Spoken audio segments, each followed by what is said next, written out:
और आगे बढ़ने से पहले एक नजर इस वक्त की 25 बड़ी खबरों पर। यूपी के मेरठ में सुभारती यूनिवर्सिटी में हुई नेट की परीक्षा के दौरान एसटीएफ ने चलाया सर्च ऑपरेशन। एग्जामिनेशन लैब के सर्वर रूम से लोकल एरिया नेटवर्क सिस्टम जुड़ा हुआ मिला। कर्मचारियों के मोबाइल में 4 अभ्यर्थियों के नाम और रोल नंबर भी मिले। सुभारती यूनिवर्सिटी ने जारी किया बयान, कहा नेट परीक्षा से उनका कोई लेना देना नहीं। परीक्षा के लिए निजी कंपनी को किराए पर दी गई थी लैब, जांच में सहयोग करेंगे। एक आरोपी गिरफ्तार, 4 छात्रों से पूछताछ। समाजवादी पार्टी के प्रमुख अखिलेश यादव ने यूपी बीजेपी को लेकर उठाए सवाल। कहा सुनने में आया है कि मौर्य जी मोहरा हैं। मौर्य दिल्ली की वाईफाई के पासवर्ड हैं। अखिलेश यादव के बयान पर केशव प्रसाद मौर्य ने कहा कांग्रेस का मोहरा बन चुके अखिलेश यादव जी बीजेपी को लेकर गलतफहमी पालने, अति पिछड़ों को निशाना बनाने की जगह अपनी पार्टी को खत्म होने से बचाने पर ध्यान देना चाहिए। यूपी के बलिया में भ्रष्ट पुलिसकर्मियों पर एक्शन को लेकर अखिलेश यादव ने कहा यूपी में पुलिस को पुलिस ही पकड़ रही है। बीजेपी कहती है भ्रष्टाचार पर जीरो टॉलरेंस पॉलिसी है। कहा यूपी में एक जाति का दबदबा है। ममता बनर्जी कल होने वाली नीति आयोग की बैठक में शामिल होंगी। पश्चिम बंगाल का मुद्दा उठाएंगी। केरल के सीएम हेमंत इंडिया गठबंधन में शामिल हुई प्रदेशों के सीएम शामिल नहीं होंगे, लेकिन झारखंड के सीएम हेमंत सोरेन शामिल होंगे। कांवड़ रूट में नेम प्लेट लगाने पर अंतरिम रोक जारी रहेगी। सुप्रीम कोर्ट में अगली सुनवाई 5 अगस्त को होगी। आज हुई सुनवाई में कोर्ट ने कहा यूपी ने रात में हलफनामा दिया, उत्तराखंड और मध्य प्रदेश को जवाब दाखिल करने के निर्देश दिए। राज्यपाल के फैसले को चुनौती देने वाली याचिका पर सुप्रीम कोर्ट ने केरल और पश्चिम बंगाल सरकार की केंद्र को नोटिस जारी किया। दोनों राज्यों ने राज्यपाल पर विधेयकों को मंजूर नहीं कर राष्ट्रपति को भेजने का लगाया है आरोप। राज्यसभा में किसानों के मुद्दे पर हंगामा। कृषि मंत्री शिवराज सिंह चौहान के जवाब के दौरान हंगामे पर सभापति जगदीप धनखड़ ने कांग्रेस के रणदीप सुरजेवाला को बाहर जाने को कहा। धनखड़ ने कहा अन्नदाता की इज्जत कीजिए। लोकसभा में टीएमसी ने सुकांत मजूमदार और निशिकांत दुबे के बयानों को लेकर किया हंगामा। सुकांत मजूमदार ने उत्तर बंगाल को पूर्वी भारत में शामिल करने की मांग की है। निशिकांत दुबे ने बिहार, बंगाल और झारखंड में मुस्लिम बाहुल इलाकों से हिंदुओं के गांव खाली हो रहे हैं कहा। पश्चिम बंगाल बीजेपी के उपाध्यक्ष और सांसद जगन्नाथ सरकार ने कहा उत्तर बंगाल के कुछ हिस्से को नॉर्थ ईस्ट से जोड़ना सही रहेगा। टीएमसी के राज में उत्तर बंगाल का विकास नहीं हुआ। यूपी में सुल्तानपुर की एमपी एमएलए कोर्ट में राहुल गांधी ने कहा उन पर लगाए आरोप गलत। 12 अगस्त को अगली सुनवाई। अमित शाह पर टिप्पणी के लिए मानहानि केस का है मामला। बीजेपी नेता विजय मिश्रा ने दर्ज कराया था मुकदमा। करगिल विजय दिवस के मौके पर पीएम मोदी ने अग्निपथ योजना को लेकर विपक्ष पर किया हमला। कहा अग्निपथ पर कुछ लोग राजनीति कर रहे हैं। अग्निपथ योजना से देश की ताकत बढ़ेगी। मेरे लिए दल नहीं देश बड़ा। पीएम मोदी ने कहा पाकिस्तान ने अपने इतिहास से कुछ नहीं सीखा। आतंक के आका मेरी आवाज सीधे सुन रहे हैं। आतंक को मुंहतोड़ जवाब देते रहेंगे। करगिल विजय दिवस की 25वीं वर्षगांठ पर पीएम मोदी ने द्रास में वॉर मेमोरियल पर शहीदों को दी श्रद्धांजलि। वॉर मेमोरियल की परिक्रमा, जवानों के साथ तस्वीर भी खिंचवाई। पीएम मोदी ने द्रास से वर्चुअली दुनिया की सबसे ऊंची शिकुल्ला सुरंग परियोजना का किया शिलान्यास। इस सुरंग के बन जाने के बाद हर मौसम में लेह से देश का संपर्क बना रहेगा। दिल्ली में सुनहरी बाग रोड पर 5 नंबर बंगले का मुआयना करने पहुंची प्रियंका गांधी। नेता प्रतिपक्ष राहुल गांधी को यह नया बंगला ऑफर हुआ है। पड़ोस में है सुप्रीम कोर्ट के चीफ जस्टिस का बंगला। झारखंड में आदिवासियों के धर्मांतरण को रोकने के लिए दायर याचिका पर हाईकोर्ट में सुनवाई। कोर्ट ने केंद्र और राज्य सरकार से जवाब मांगा। पूछा किन किन जिलों में धर्मांतरण और कितनों ने किया है ये धर्मांतरण। राजस्थान विधानसभा में हंगामा। बीजेपी विधायक गोपाल शर्मा ने मंदिरों के विकास के अनुदान को लेकर पिछली कांग्रेस सरकार को घेरा। बिहार विधान परिषद में आरजेडी एमएलसी सुनील सिंह की सदस्यता रद्द किए जाने पर बोली राबड़ी देवी। सदस्यता रद्द करके लोकतंत्र की हत्या की गई है। सुनील सिंह ने सीएम नीतीश कुमार की मिमिक्री की थी। उत्तराखंड के रुद्रप्रयाग में मोरखंडा नदी में उफान। नदी पर बना लकड़ी का पुल पानी के तेज बहाव में ढह गया। मद महेश्वर धाम में करीब 50 तीर्थयात्री फंसे हैं। महाराष्ट्र के रायगढ़ जिले में समंदर में फंसे बार्ज शिप से 14 लोगों को सुरक्षित बाहर निकाला गया। सुबह से जारी था कोस्ट गार्ड का सर्च ऑपरेशन। महाराष्ट्र के ठाणे में बदलापुर के बारावी डैम में पुलिस और लोकल डिजास्टर मैनेजमेंट टीम का सर्च ऑपरेशन जारी। कल पानी में बह गए थे 2 युवकों की तलाश अभी भी जारी है। गुजरात के डांग इलाके में भारी बारिश की वजह से बाढ़ जैसे हालात। जीरा झरना में उफान, कई गांवों में बाढ़ का खतरा। आज से फ्रांस में पेरिस ओलंपिक की रंगारंग शुरुआत होगी। इसमें भारत समेत 206 देशों के 10,000 से ज्यादा एथलीट हिस्सा ले रहे हैं। इसमें भारत के 117 खिलाड़ी शामिल हो रहे हैं। और इस वक्त की बड़ी खबर आपको बता दें, मेरठ में एनईटी एग्जाम सेंटर पर एसटीएफ ने छापा मारा है। सुभारती विश्वविद्यालय के सेंटर पर यह छापेमारी की गई है। सेंटर के सर्वर रूम में मिला 1 कंप्यूटर और 2 लैपटॉप के जरिए शेयर की गई अभ्यर्थियों की स्क्रीन, ऐसी जानकारी मिल रही है। इस छापेमारी के दौरान ये पता लगा है बाहर से सॉल्वर हल कर रहे थे प्रश्न पत्र। सेंटर के कर्मचारी के मोबाइल में मिले हैं अभ्यर्थियों के आईपी एड्रेस। मोबाइल की डिलीट फाइल से मिले 11 अभ्यर्थियों के नाम। एक आरोपी गिरफ्तार कर लिया गया इस मामले में और 4 लोगों से पूछताछ फिलहाल जारी है। ये नेट की परीक्षा के दौरान किस तरह से सुभारती में जो एग्जाम हो रहा था उसके दौरान क्या कुछ जानकारी निकलकर सामने आई है, वो इस समय आपके सामने। आज दिनांक 26/7/2024 को एक गोपनीय सूचना के आधार पर CSIR नेट के एग्जामिनेशन सेंटर सुभारती विश्वविद्यालय मेरठ में एसटीएफ द्वारा एक सर्च अभियान चलाया गया। सर्च के दौरान एग्जामिनेशन लैब के सर्वर रूम से लोकल एरिया नेटवर्क के जरिए एक्स्ट्रा एडमिन कंप्यूटर मिले और सर्वर रूम में 2 लैपटॉप मिले जिसमें AnyDesk remote access tool install किया हुआ था। इसके साथ ही एग्जाम कराने वाले कर्मचारी अरुण से एक मोबाइल प्राप्त हुआ। उक्त मोबाइल में 4 अभ्यर्थियों के नाम, रोल नंबर और उनके सिस्टम की आईपी मिली। इस आईपी को सेंटर के बाहर एक व्यक्ति को शेयर किया गया था जिससे इन अभ्यर्थियों का स्क्रीन शेयर किया गया। इनके प्रश्न पत्र को बाहर से सॉल्वर द्वारा हल किया जा रहा था।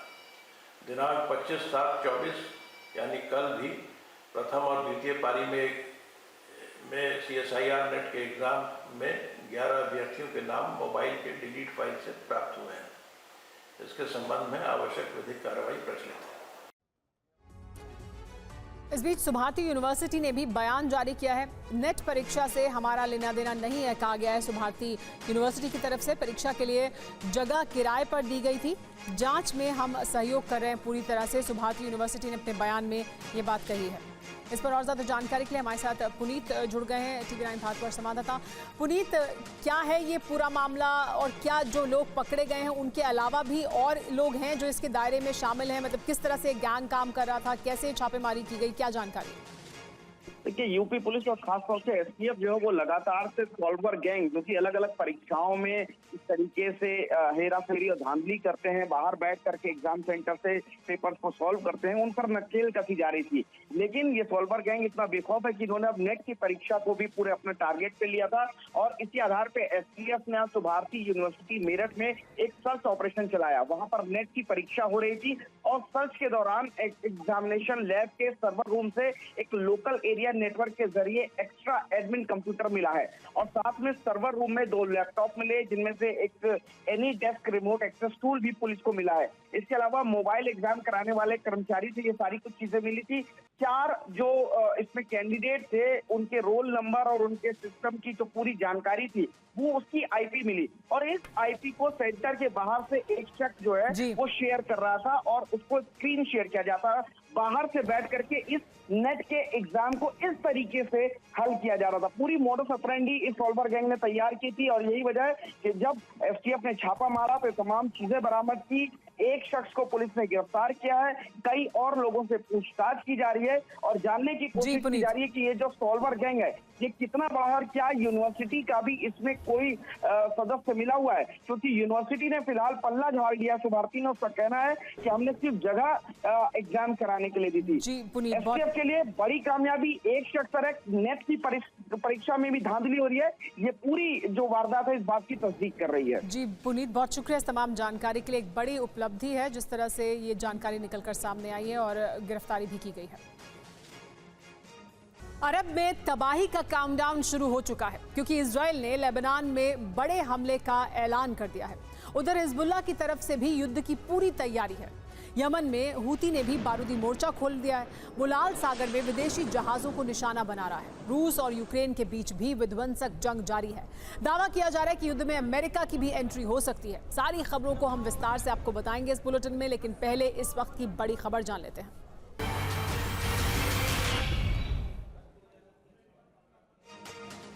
इस वक्त की बड़ी खबर फ्रांस से आ रही है।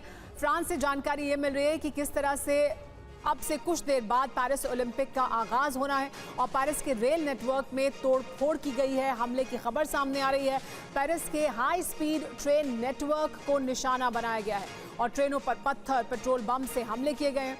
इस घटना के बाद रेलों की आवाजाही रोक दी गई है। पेरिस में कई हाई स्पीड ट्रेनों के स्टेशन पर भारी भीड़ जमा हो गई है क्योंकि ट्रेन सर्विस बाधित होने से आवाजाही नहीं हो पा रही है। पेरिस का प्रशासन ट्रेनों के परिचालन में जुटा हुआ है एक बार फिर से, ताकि सही से परिचालन किया जा सके ट्रेनों का। इसमें जुटा हुआ है फ्रांस का प्रशासन इस वक्त। लेकिन ओलंपिक के उद्घाटन से ठीक पहले फ्रांस में हाई स्पीड ट्रेन नेटवर्क को निशाना बनाया गया है। हमले किए गए हैं, पत्थर फेंके गए हैं, पेट्रोल बम फेंके गए हैं।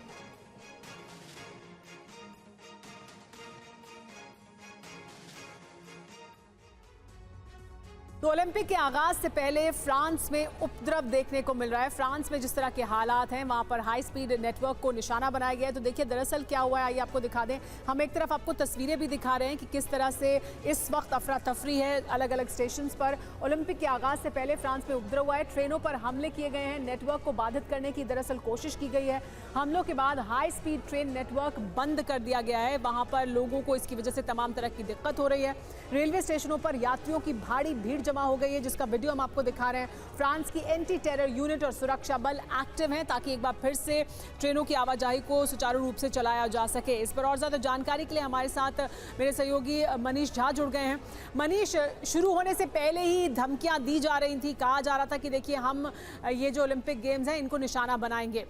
कौन इसके पीछे हो सकता है? क्या इसको लेकर किसी तरह की चर्चा हो रही है? किन्होंने हमला किया है? क्या ये इंडिविजुअल अटैक्स हैं या ये कोऑर्डिनेटेड अटैक या इस तरह का हमला था जिसमें कोशिश की जाए कि हाई स्पीड ट्रेन को प्रभावित किया जाए? देखिए, ओलंपिक को लेकर जब पूरी दुनिया की नजर इस वक्त पेरिस पर है और एक के बाद एक इस तरह की घटनाएं सामने आ रही है।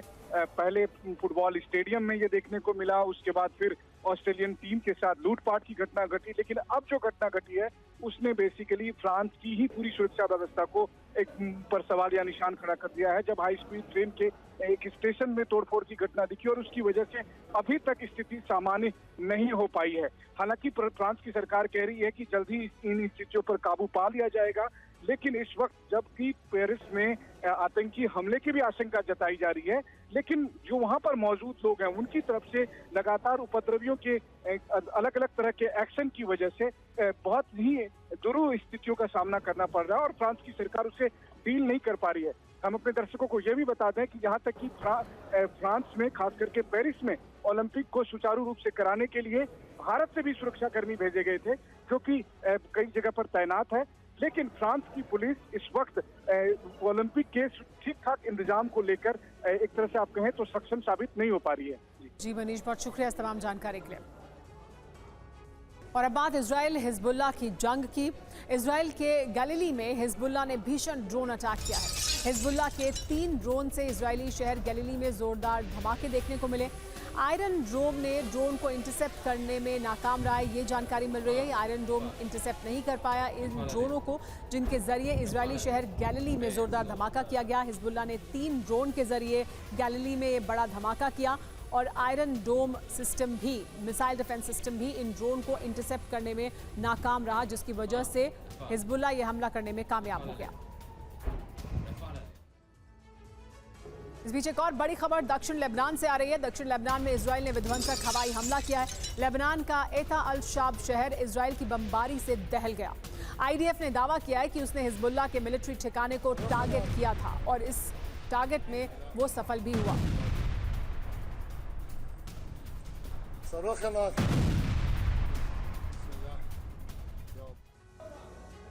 हिजबुल्लाह और इजराइल एक दूसरे पर हमले कर रहे हैं, लेकिन इजराइल हिजबुल्लाह पर बड़े हमले की तैयारी कर रहा है। नेतन्याहू के साथ अमेरिकी दौरे पर गए एक अधिकारी ने दावा किया है कि हिजबुल्लाह पर हमले के लिए अमेरिका की हरी झंडी का इंतजार नहीं है। हम हिजबुल्लाह पर किसी भी वक्त बड़ा हमला करेंगे, कहा उन्होंने। हिजबुल्लाह का उत्तरी बॉर्डर से खात्मा कर देंगे पूरी तरह से, ये कहा है इस अधिकारी ने जो अमेरिकी दौरे पर गए हैं। नेतन्याहू के साथ उनका यह दावा कि हिजबुल्लाह पर हमला करने के लिए किसी तरह की हरी झंडी की जरूरत नहीं है और हम कभी भी ये हमला कर सकते हैं।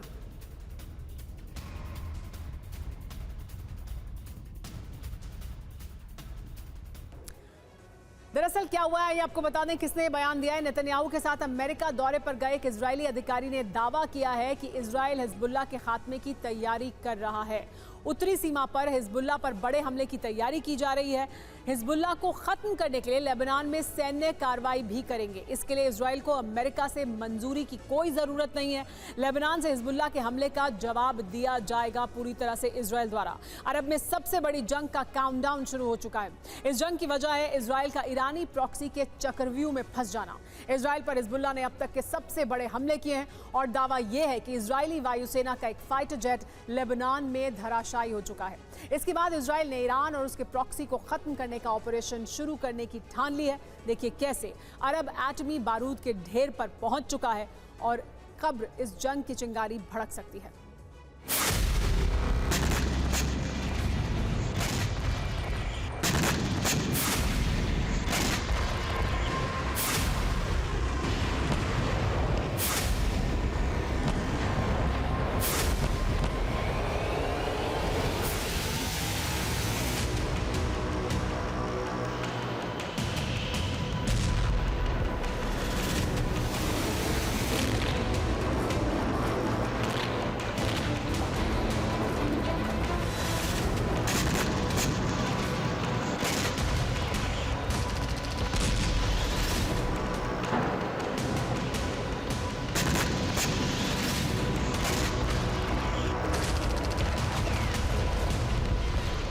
हिजबुल्लाह के 5000 से ज्यादा हमले झेल चुके इजराइल का धैर्य अब टूट चुका है।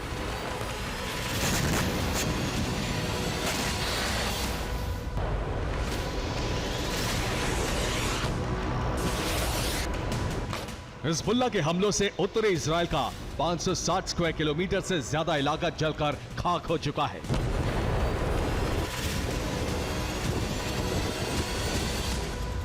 उत्तरी इजराइल के 90,000 से ज्यादा परिवार अपने घर छोड़कर जा चुके हैं, क्योंकि रोज उत्तरी इजराइल की आबादी पर हिजबुल्लाह के रॉकेट बरस रहे हैं।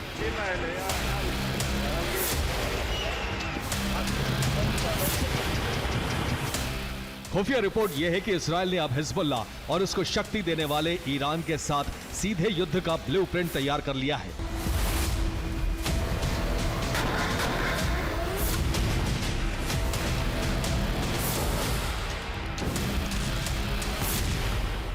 इजराइल के पीएम बेंजामिन नेतन्याहू अमेरिका दौरे पर हैं। नेतन्याहू ने अमेरिका के साथ युद्ध का ब्लूप्रिंट साझा किया है। नेतन्याहू के अमेरिका से लौटते ही हिजबुल्लाह के खिलाफ ग्राउंड ऑपरेशन शुरू हो सकता है। पहले चरण में लेबनान में ग्राउंड ऑपरेशन शुरू किया जाएगा। दूसरे चरण में इजराइल का टारगेट ईरान है।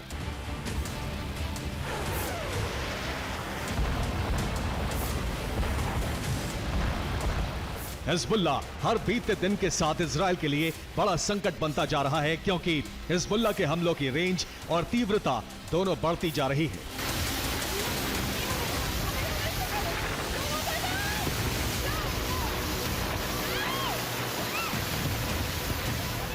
चौबीस जुलाई की रात और 25 जुलाई को हिजबुल्लाह ने इजराइल के किरियत शिमोना, शालोमी, शेबा फार्म्स, मेरोन, नहरिया पर रॉकेट हमले किए हैं।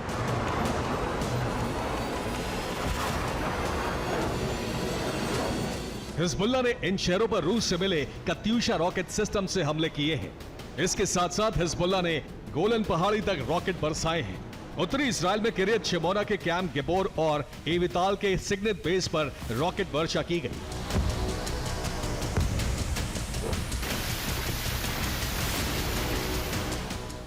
हिजबुल्लाह के हमलों का बदला लेने के लिए अब तक इजरायली वायुसेना लेबनान पर हमले करके सुरक्षित लौटती रही है, लेकिन पहली बार हिजबुल्लाह ने लेबनान की वायु सीमा में घुसे इजरायली फाइटर जेट को मार गिराने का दावा किया है।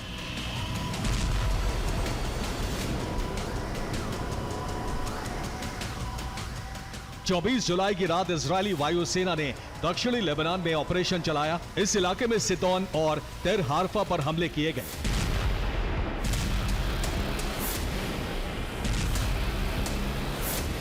लेकिन इजरायली वायुसेना को इन हमलों में पहली बार नुकसान उठाना पड़ा है।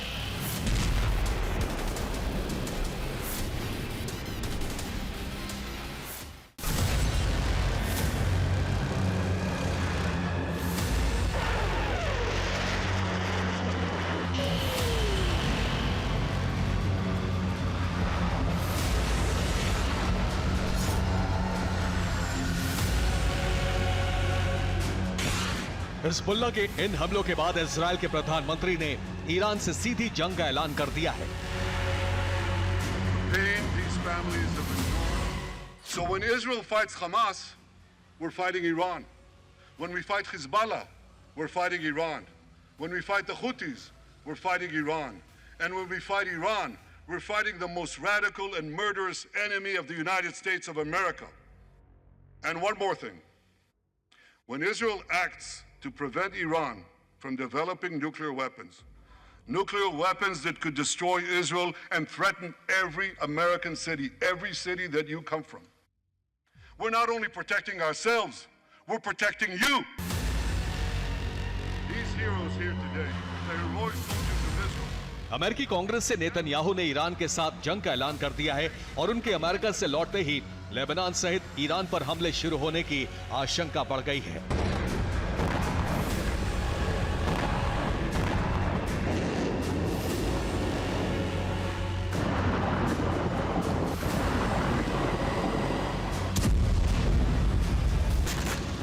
इजरायल ईरान और उसके प्रॉक्सी संगठनों को पूरी तरह खत्म करना चाहता है, क्योंकि ईरान के प्रॉक्सी हिजबुल्लाह ने एक बार फिर इजरायल के सबसे बड़े एयरबेस में से एक रमात एयरबेस पर हमले करने की धमकी दी है।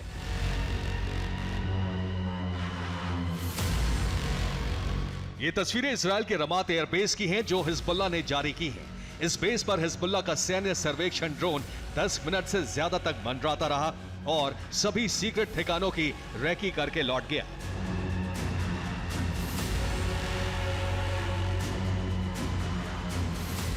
ये रमात बेस के एविएशन फ्यूल टैंक का वीडियो है।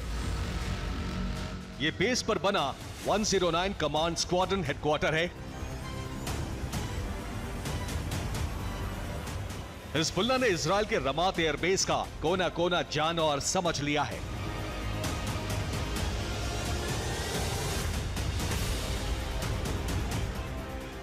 ये देख लिया गया है कि कहां विमान होते हैं और कहां उनकी मेंटेनेंस।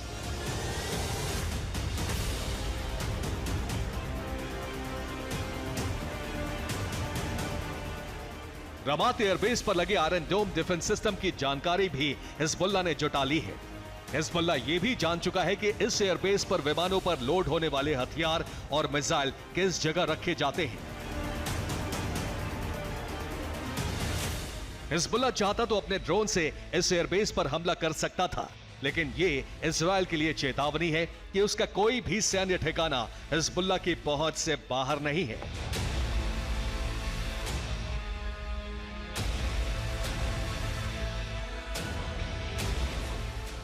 हिजबुल्लाह के साथ साथ हूती भी दक्षिणी इजरायल पर खतरा बनता जा रहा है।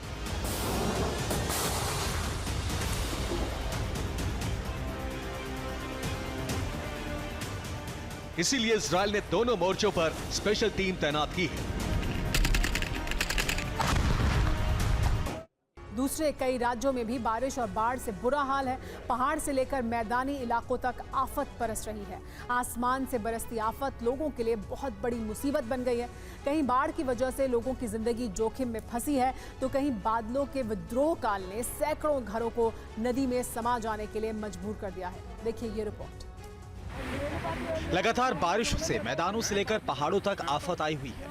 उत्तरकाशी में रात को हुई भारी बारिश के कारण यमुना नदी उफान पर आ गई। यमुना में आए उफान और उसके प्रवाह ने आसपास तबाही ला दी।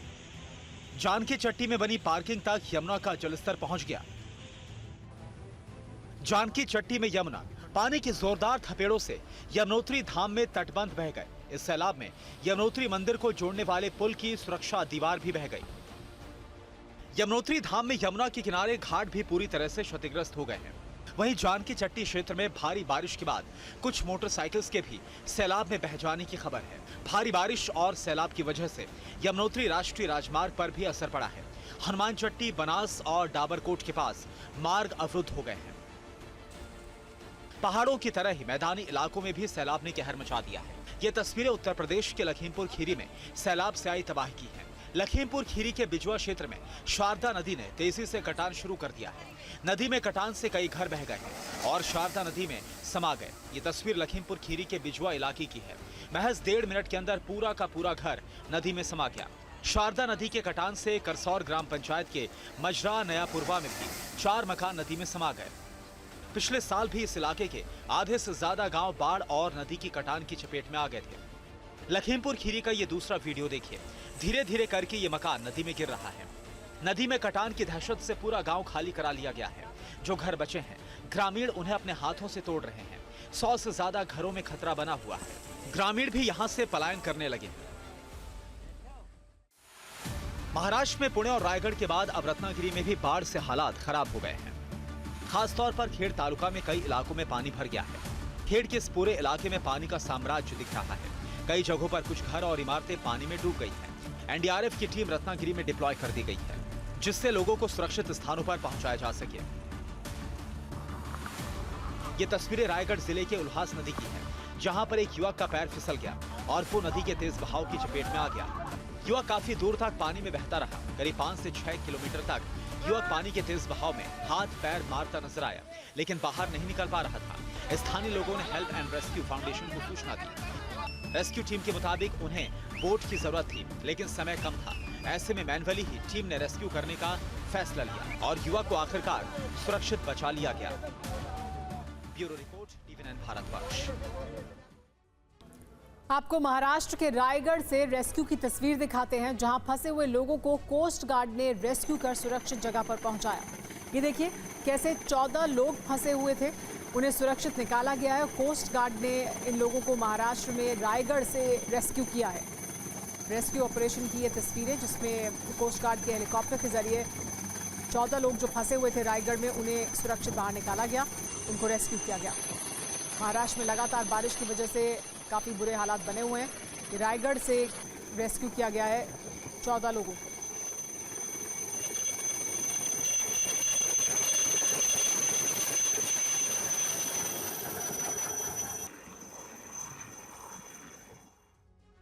और आइए अब आपको पुणे में लैंडस्लाइड की तस्वीर भी दिखाते हैं, जहां एक विला लैंडस्लाइड की चपेट में आ गया है। आप देख सकते हैं कि घर के चारों तरफ मलबा इकट्ठा हो गया है। घर का ग्राउंड फ्लोर पूरी तरह मलबे की चपेट में है। मशीनों के जरिए रेस्क्यू ऑपरेशन चलाया जा रहा है। मलबे को हटाने का काम जारी है। ये तस्वीरें पुणे की हैं। यहाँ पर एक पूरा का पूरा विला लैंडस्लाइड की वजह से उसकी चपेट में आ गया और उसका एक फ्लोर पूरी तरह से इस लैंडस्लाइड की चपेट में आने के बाद दब गया। घर के चारों तरफ मलबा इकट्ठा है और उसे मशीनों के जरिए हटाया जा रहा है।